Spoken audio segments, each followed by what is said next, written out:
So, hi guys. Share ko lang po sa inyo yung ginawa kong cough and colds remedy. Gamit po ang 4 na ingredients.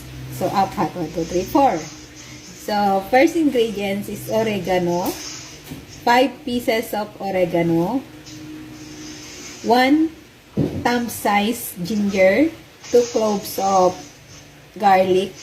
And 5 pieces of calamansi. So, alam naman natin ng oregano is for cough talaga siya. And may antibacterial properties po ito. And anti-inflammatory na rin, anti-cancer, and yes, infection, ganon. And sa ginger naman po, ito po yung may anti-inflammatory. So, ito po yung number 1 na anti-inflammatory condiments.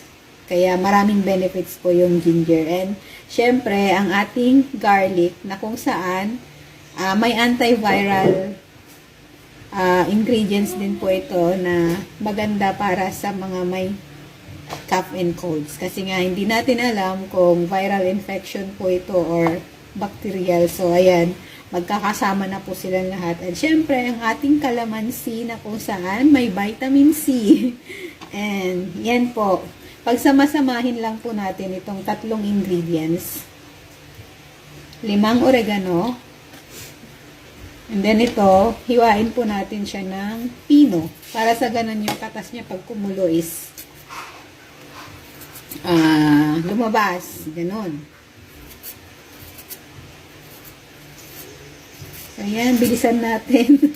Kasi konti na lang yung oras. Yung oras ng ating video.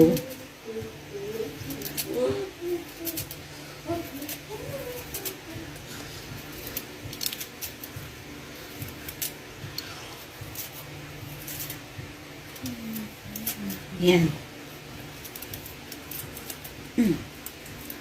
Ganon din po sa ating garlic. Parang yung panggisa lang. Ganon.